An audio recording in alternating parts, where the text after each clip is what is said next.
ഇന്ധന സെസ്സിനെതിരെ നിയമസഭയ്ക്കകത്തും പുറത്തും പ്രതിഷേധം പ്രതിപക്ഷം നടുത്തളത്തിലിറങ്ങി പ്രതിഷേധിച്ചതോടെ നടപടികൾ വേഗത്തിൽ പൂർത്തീകരിച്ച് സഭ പിരിഞ്ഞു. നികുതി പിരിവിൽ ദയനീയമാം വിധം സർക്കാർ പരാജയപ്പെട്ടെന്ന് പ്രതിപക്ഷം കുറ്റപ്പെടുത്തി. ഈ മാസം 27-ന് സഭ വീണ്ടും ചേരും. പ്രതിപക്ഷ നേതാവിന്റെ നേതൃത്വത്തിൽ കാൽനടയായിരുന്നു പ്രതിപക്ഷം നിയമസഭയിലെത്തിയത്.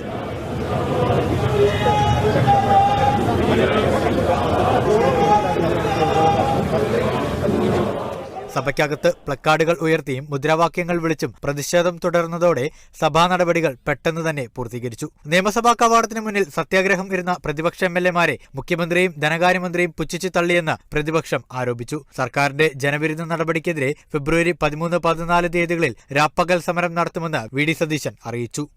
നിയമസഭയ്ക്ക് പുറത്തു തുടങ്ങിയ സമരം കൂടുതൽ ശക്തിയോടുകൂടി നമ്മൾ അത് മുന്നോട്ട് കൊണ്ടുപോവുകയും ചെയ്യാം. നേരത്തെ സൂചിപ്പിച്ചതുപോലെ ഈ ആഴ്ച തന്നെ 13, 14 തീയതികളിൽ UDF പ്രഖ്യാപിച്ച രാപ്പകൽ സമരം നടക്കും.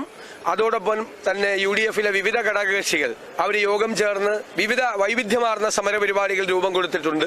അധികാരത്തിന്റെ മത്ത് പിടിച്ച ഇടതുപക്ഷ സർക്കാർ ഭരണം നടത്തുന്നതിന് പകരം മന്ത്രി കസേരയിൽ ഇരുന്ന് സുഖിക്കുകയാണെന്ന് ഷാഫി പറമ്പിൽ കുറ്റപ്പെടുത്തി. മുഖ്യമന്ത്രിയും മന്ത്രിമാരും ഒക്കെ ഭരിക്കുകയല്ല, സുഖിക്കുകയാണ്. അവർക്കിപ്പോ ഭരണമല്ല, അവർക്കിപ്പോ സുഖമാണ്, അധികാരത്തിന്റെ സുഖമാണ് അവർ ആസ്വദിച്ചുകൊണ്ടിരിക്കുന്നത്. ഒരു കാര്യം അവർ ഓർത്താൻ നന്ന്, ഭരണം ഫിക്സഡ് ഡെപ്പോസിറ്റ് അല്ല, എല്ലാ കാലത്തും അധികാരത്തിന്റെ സുഖം ഉണ്ടാവുമെന്ന് കരുതണ്ട.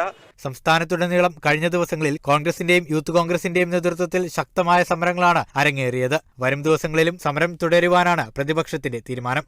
അതേസമയം പ്രതിപക്ഷ പ്രതിഷേധം കണക്കിലെടുത്ത് ധനമന്ത്രി KN ബാലഗോപാലിന്റെ സുരക്ഷ വർദ്ധിപ്പിച്ചിട്ടുണ്ട്. Kerala vision news, Thiruvananthapuram.